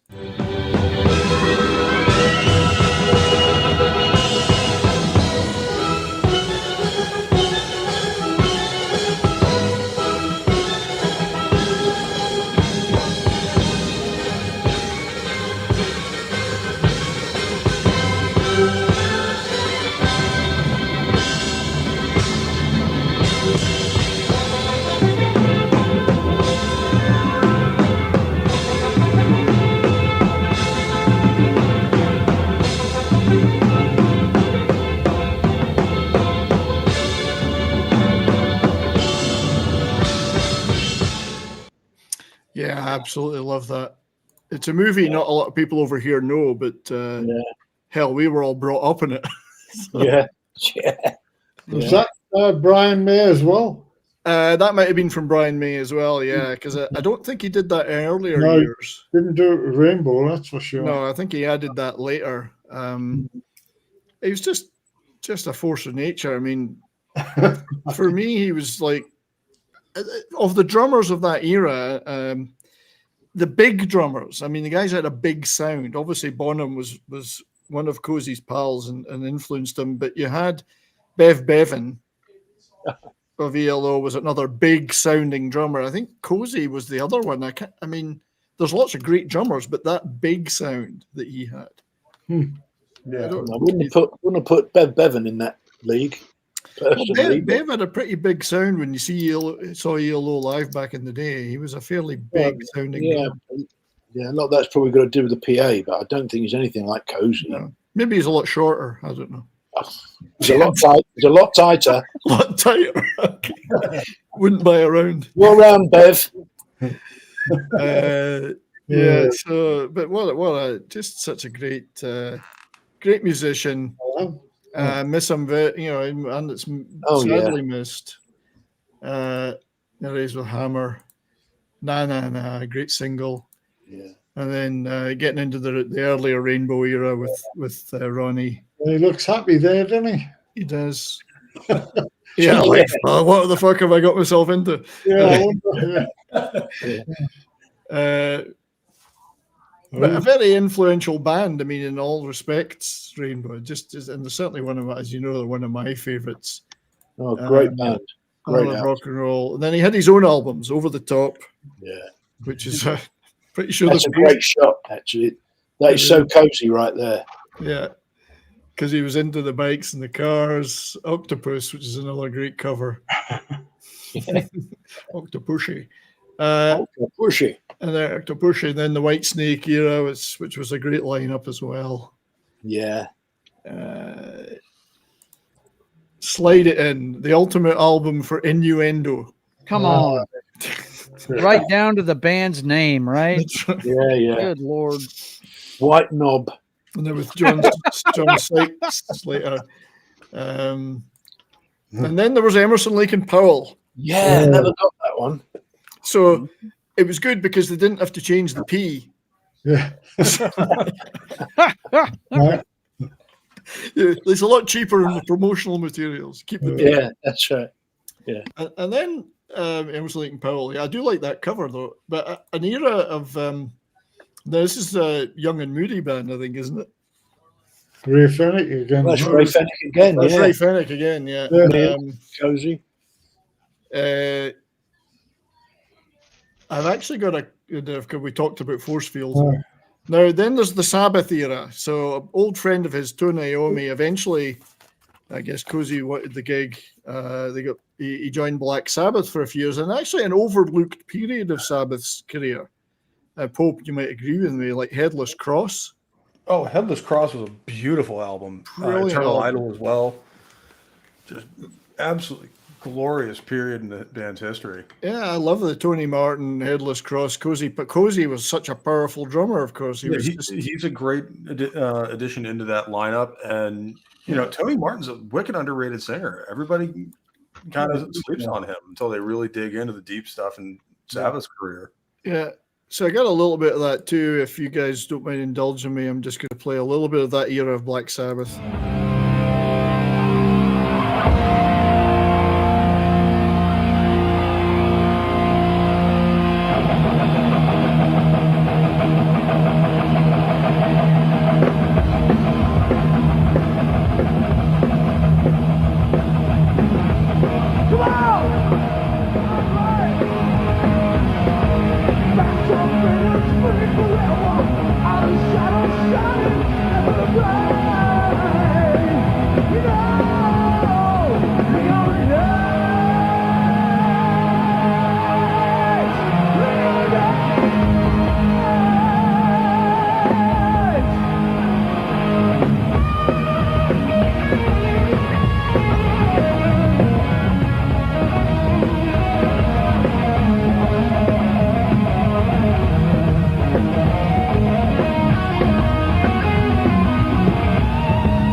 Yeah, I do like that era of Sabbath. I mean, it's he adds a lot of beefiness. There was a lot of beefy drumming going on there, which I guess Graham, were you ever asked to join Black Sabbath? Because they asked a lot of singers over the years. Yeah, well, actually, they did call me up, and I turned it down. This is years ago, before Blackmore thing. I think it's when I left Rainbow. They called me up. And, I wonder. Myself in Black Sabbath, my hair's my hair's, you know, I just didn't see myself fitting into that. Yeah, it possibly wasn't the right fit. You know, when I went to when I did the audition of that song "Mistreated" at the Chateau, when I went over there to see if I was good enough or whatever with Rainbow, I went back to London and I just said to my manager, I don't feel right with this band because they're, you know, they don't do what I normally do, which is like R&B or pop or whatever the hell. You know, I didn't feel like I fit in, you know. Yeah. But to go back and start again, you know, and I found out later that I did fit in, but you know, I didn't look right somehow, you know. You did, but only one person thought you didn't look right. What's that? What, Carl? Only one person thought you didn't look right. His name was Richie. Yeah, the rest of the world loved it. You know, Coz called me the bank manager first. When it comes to bank manager, you know, with the tie and suit, whatever the fuck, you know. But I mean, you know, yeah, it was just Richie because he had this thing about hair, as we know. But the proof was in getting the blame for that, by the way. Yeah. Still getting the blame, even now. My fault that you cut your hair at Newcastle. Oh.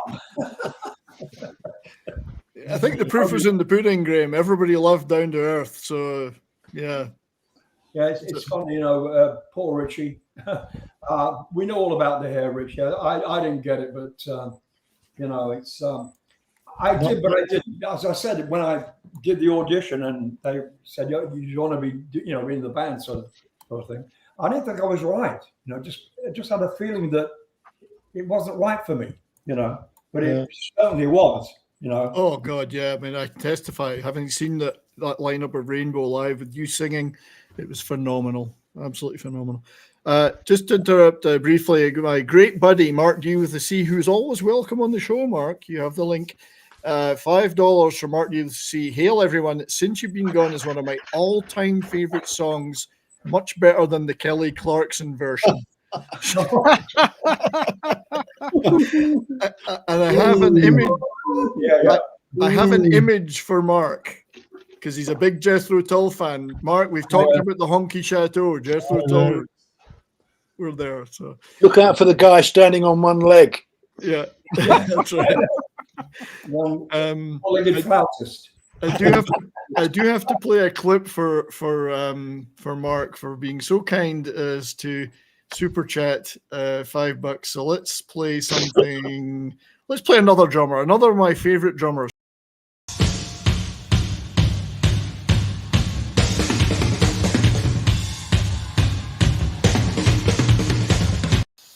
The great Bonnie Carlos. Yeah, cigarette hanging out the mouth and everything. Never in shape, but Right. I love Cheap Trick, by the way. I don't know if you guys have had a lot of encounters with them over the years, Graham and Colin and Willie, but love Cheap Trick. Yeah. We did a couple of tours with them in the early days of Purple. Purple, indeed. But yeah, so so that was kind of cozy, and then just to kind of not to finish up, but to after the Sabbath years, and we talked about this earlier. He was going to be in Sabbath for longer, but his horse had a heart attack and fell, died, and it broke Cozy's hip. So really, wow. Yeah, I remember that. Yeah, I remember reading about that. But... So you should never have gone near fast horses and fast cars. Yeah, and fast women, of course. But... Speaking of fast cars, I've got a lovely story about them. Right, well, the thing is about the fast women, the fast cars, and the fast horses, they all fucked him. One way or another, right? One way or another. Oh, jeez. You got a story, Colin? You knew what happened when the accident happened. What went wrong? Because I didn't get the full story. Colin, what happened? Well, not absolute details, but he was doing about 90 miles an hour. And he was talking on the phone to his girlfriend at the time. I heard that, yeah. And somebody said that it was a blown out tire. And bad weather. Hit the crash barrier, and then just... Wow. Yeah. Boom. It was terrible weather as well, I believe, like pretty poor weather. Yeah. British raining. British weather, yeah. So... Yeah.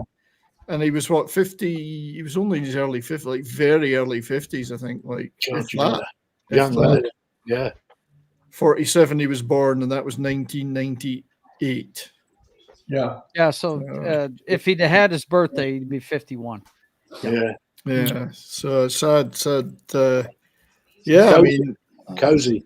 Yes. All right. Cheers, Cozy. Yes. Sure. Yeah. We were both born in the same month, December. Yeah. That's right, December. He was December 29th. Same year. Wow. What year, Graham? So you would be 51? Yeah, something like that. Yeah. Yeah. Wow.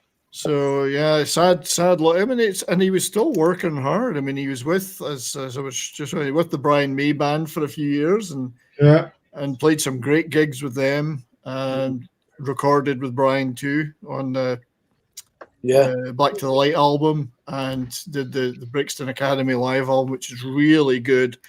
I saw him in that era. Fantastic show that Brian put on with Cozy, who was a big part of that show. It wasn't just a Brian, hey, it's my show. Cozy was heavily featured. Yeah.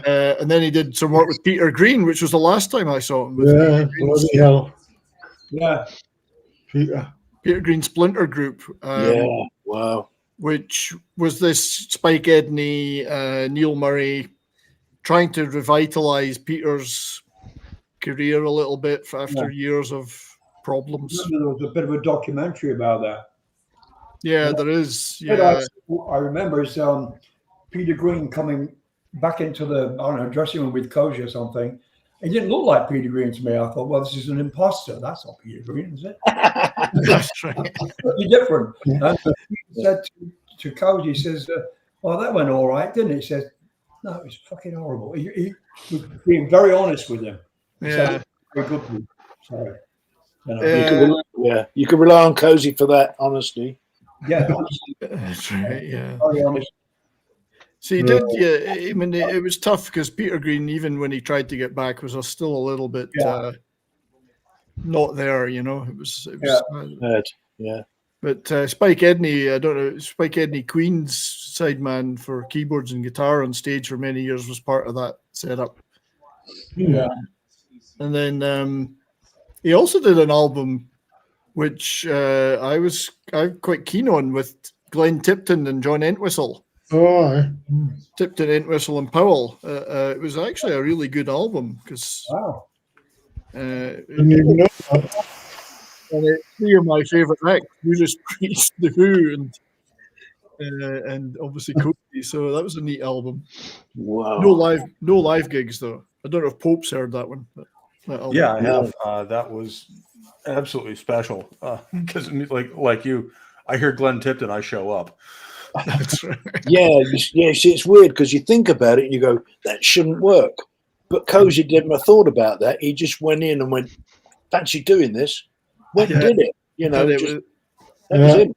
It was great. Yeah, I mean, it was a really good album. No live gigs though, I don't think. Of course, the Michael Schenker, he performed with live. Certainly, there was, I think, one album, the MSG album, which is a great album. Like, this is one of my favorite albums of all time. So, you know, I've got to ask Graham something because one of Ronnie's favorite stories of telling about Cozy was when he scaled the outside building to chuck in Gilsenkirchen, I believe it was. Gilsenkirchen, yeah. And that's one of Ronnie's favorite stories. Graham, you must have a favorite Cozy story. I don't. No. No. I mean, I don't really have anything that's.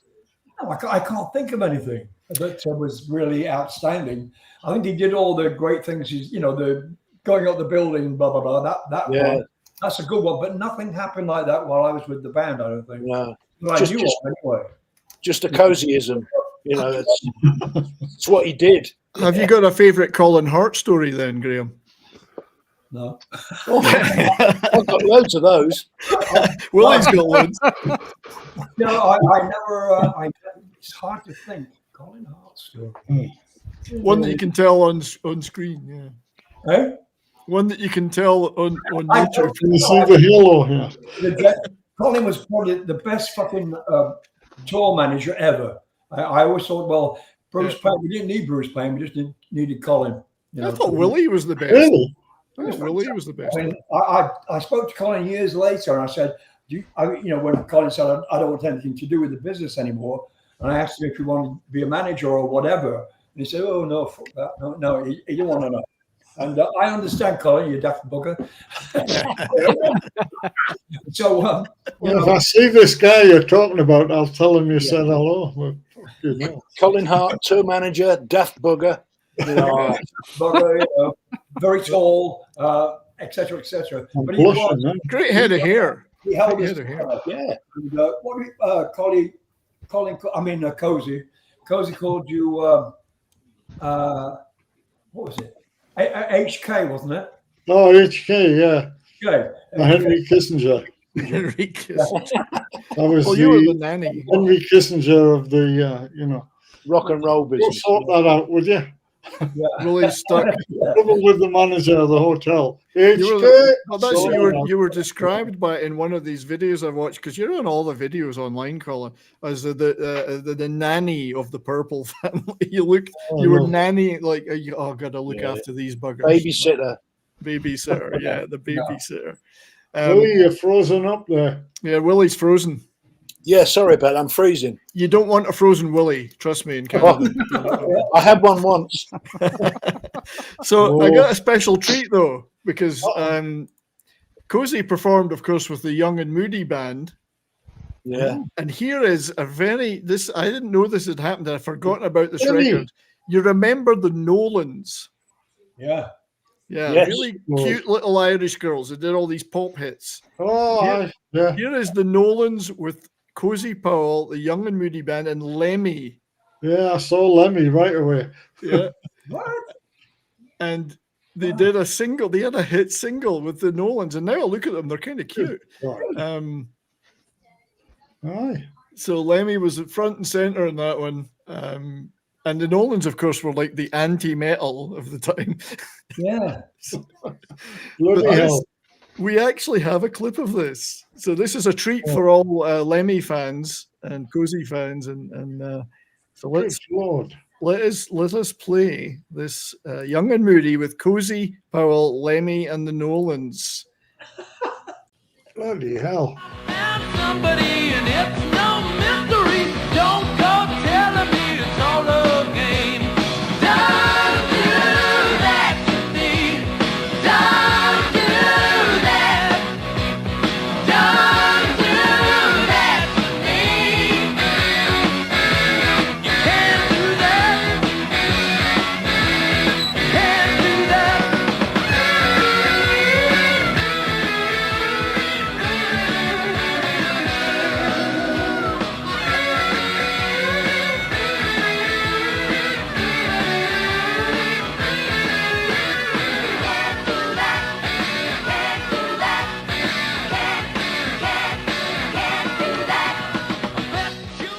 So there's a rare treat for you. That was the politest bit of drumming I've ever seen Cozy do. But the Nolan, it was a number 63 hit. Thank you, Davina, for posting that in there. The number 63 in the charts. I'd not seen that since it came out. Like, I've never seen it before. So, Pope, have you ever seen Lemmy do that before? No, not really. But the Nolans were quite cute now that I look at them. I was going to say, if there's pretty girls involved, Lemmy will do just about anything. So yeah. I dig the backup singers, no doubt. Oh, yeah. Well, they were a hit act, the Nolans. But that's the Young and Moody band, of course. Bob Young of Status Quo fame. Yep. Who I'm still hoping to entice onto the show sometime. Bob's a good lad, apparently. So, and a big part of Quo behind the scenes. That was him on the harmonica, I think so. But just another little side gig that Cozy did in his time. But yeah, sadly passed away. And they unveiled a plaque to him in his hometown of Cirencester, which was a nice ceremony. So we'll just take a little bit of a look at that. I kind of like these blue plaque things; they're kind of neat. There was a few well-known people at the unveiling. Hello, folks. Everyone's favourite astronomer. It's a very happy occasion. He was a son of Cirencester, and he was a brilliant, innovative, world-beating drummer, and he was a fantastic, lovely bloke. And I don't think you can say much more about a person than that. You know, he was supportive to us. Certainly to me and Tony. Was Tony here? No, he's disappeared. Ladies and gentlemen, Tony Iommi. Oh yeah, it's great that this is being done for Cozy, and you know, we've known Cozy for quite a while and played together. I've known Cozy since sort of late 60s, and he's always been he was a fabulous bloke from the first minute we met. And it was great later to play with him, and this is a great honour that he's getting this, and he truly deserves it. I have known Cozy since 1970. He was on the original, I don't know how many of you know my history, he was on the original trip to Detroit to record at Motown with Jeff Beck with Mickey Most, who is also now gone. Anyway, God bless good drummers. He was one of the good ones. Yeah, she worked with Cozy a lot because of Mickey Most, in Rack Records. Yeah. They worked a lot together. I don't know, do you ever meet Graham? Did you ever meet Susie Quattro? Yeah, very briefly. I was recording somewhere in London, and I went into the studio, and sitting at the piano was her. This is before she became like rock, if you will. Yeah, bass. Like a long dress on, like a hippie-looking girl playing the piano and singing to herself. Nice. And that was her. That's the only bit I can remember about Susie Quattro. She seemed like a lovely girl, a lovely woman. She's still playing, like today. Yeah, but she was like folk music she was playing. Anyway. Yeah. I'd like, hello. Yeah, and she flipped into the sort of leathers and rock chick thing later, and then ended up in Happy Days of all things. Yeah, exactly. Yeah. But that was a nice ceremony, and Bert, you didn't see him talking, but Bernie Marsden was there too, and it was a nice tribute to Cozy. Yeah, bless him too.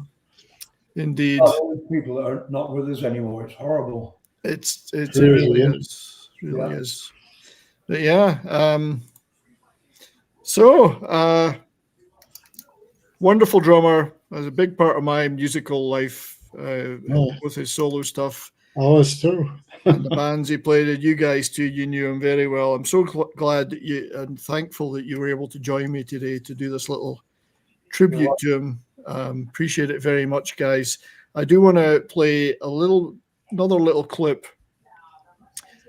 Just a little clip of him at his own band. In the late, I think this is more like the late 70s. This is Cozy Powell's Hammer and the track Killer. And so I'd like to just play this as an example of what he could do in his own band with his own stuff. Just some kick-ass stuff here. Yeah, great stuff. Great stuff, yeah. I think that was Clemson on the guitar. Is it Clem? Humble Pie guy? I don't know who it is. Yeah, I think it's Clem, Humble Pie guitar player, Clem Catini. No, that's it, Catini, Clem Catini. And Don Airy on the keyboards. Of course. Don. So a lovely little clip of Cozy Powell's Hammer, as it were. Just what a great guy, what a great drummer. I'd love to have played more music, but YouTube doesn't like that much. So yeah, they don't like it very much. For some reason, we can't talk about music and play music because they don't like it. But yeah, thank you guys very much for being here. We'll hurtle towards a finale. I would like to thank you very much, Graham, for being with us. You're welcome. Just give us a quick outline of what you're up to now. You mentioned recording. Okay, yeah, we're rehearsing right now, getting ready to go on the road again. And I'm rehearsing with my band, the GB band. And we're doing a lot of Rainbow stuff and a bit of Shanker stuff and also our new stuff. But the Alcatraz thing, which is probably not going to be called Alcatraz, it might be called something else. It's another thing I'm working on with Jeff Loomis, the guitar player.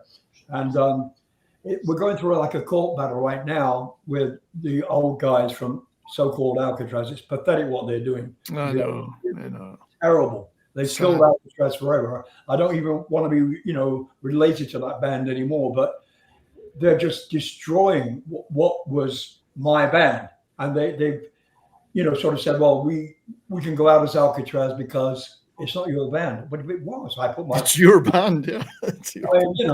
I wrote all the songs with Yngwie Malmsteen in the first edition. And they're just trying to, the only thing that's getting them out there is using the name. And now the manager of the band is now the singer, which is... Oh, Jesus. It's ridiculous what's happening. And it's very embarrassing. But so if I use the name Alcatraz again with Jeff Loomis, I'm not sure yet. Might just call it, Loomis and Bonnet or whatever the hell. Yeah. You've got no gigs lined up in the immediate future, though. Just you're recording right now. Oh no, we're going to where the fuck are we going? Sweden, I think you're going to Sweden. Yeah, gigs are coming every day. We'll leave here in about 2 weeks. We're going to Spain, I think it is, and some European things. I don't think we're going to England. I'm not sure yet. Yeah.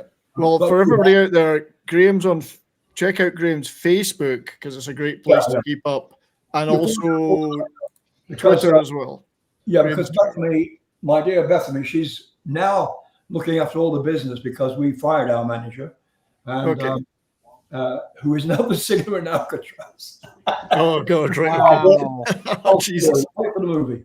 I like that, from skegness to happiness. Skegness to happiness. But so we're getting gigs coming in all the time. We've got ourselves a new agent too, which is great. Nice. But we're starting to work on a new album. Me and our guitar player Conrad Pessanado, new material for our Graham Bonnet band thing. So it's going to be like, I'm not going, to leave my own band, which is probably a weird idea. But I mean, I'm leaving and I'm taking my instruments with me. Right. So yeah, check out Graham on Facebook and Twitter particularly because you can really keep up with what's actually happening. I will keep up with it, Cool. No, thank you, Graham.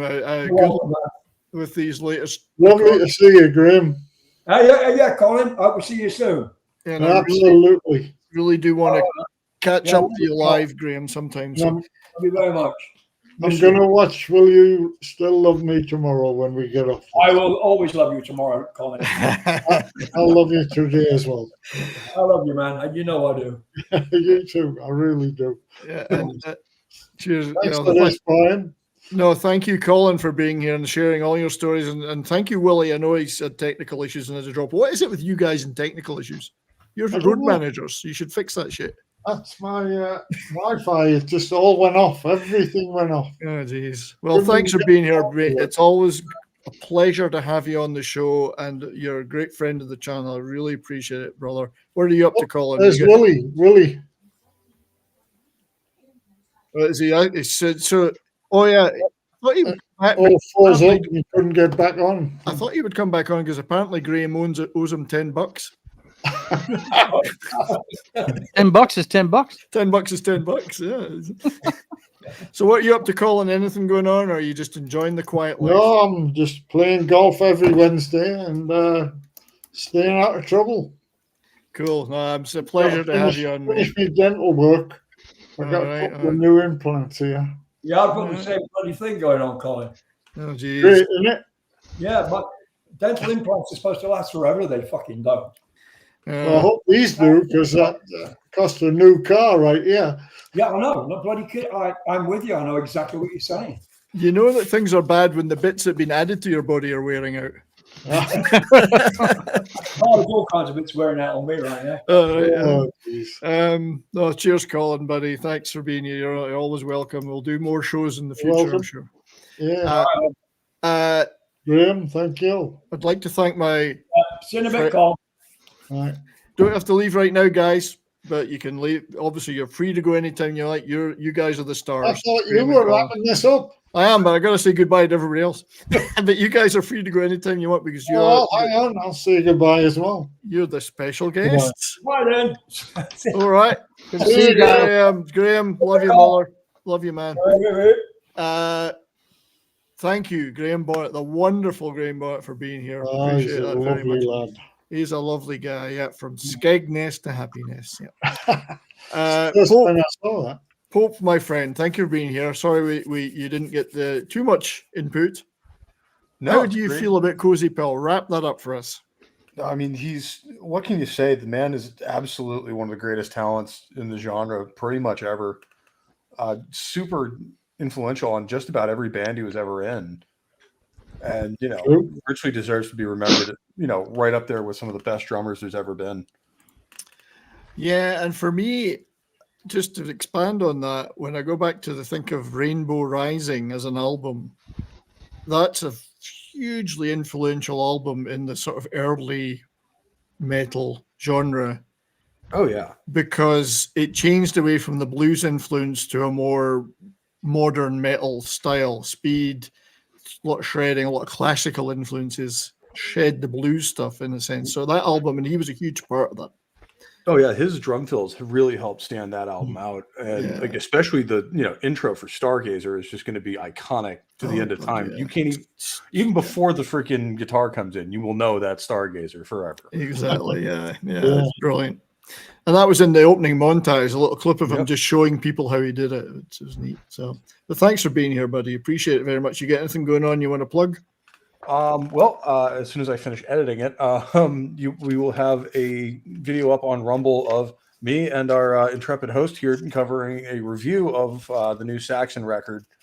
So look forward to that. And then every Saturday at 11, you can catch me on Rumble for Pope's Midnight Mass, where, I play some music for you guys. We talk about it and just hang out for a little bit.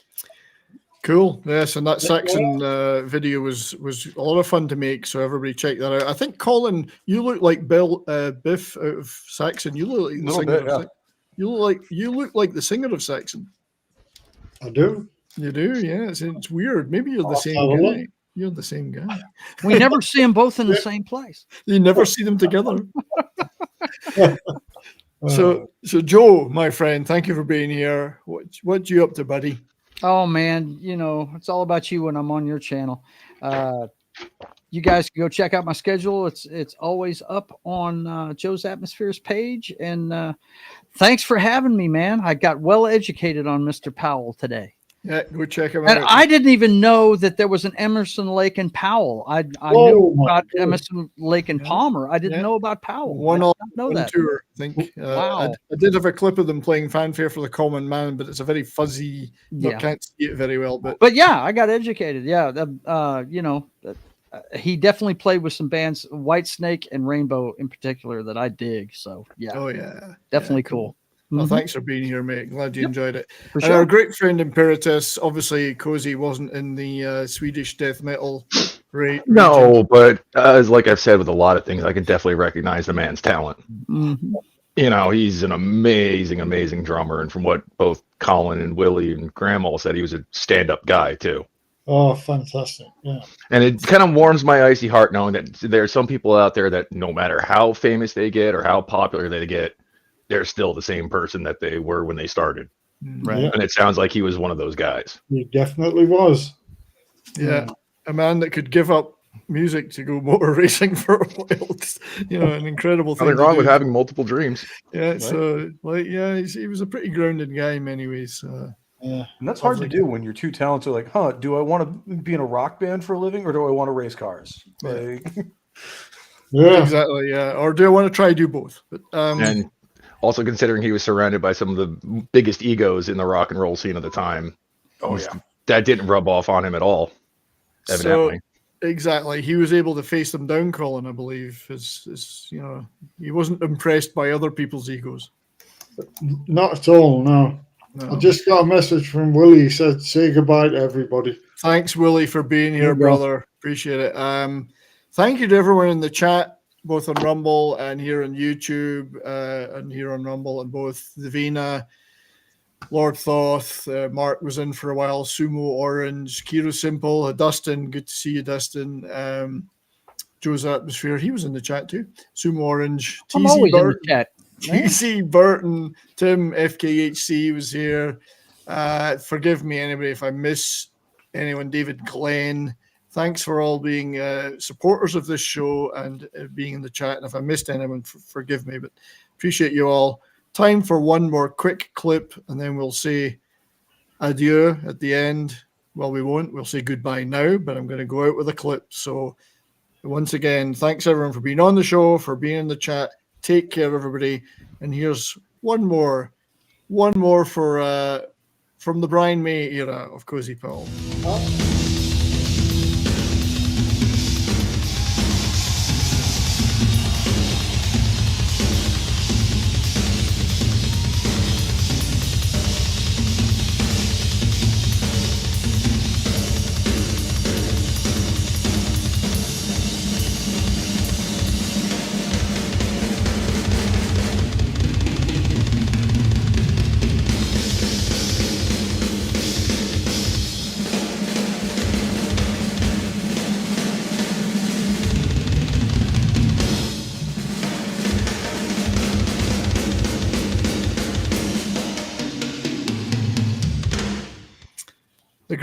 The late great Cozy Powell.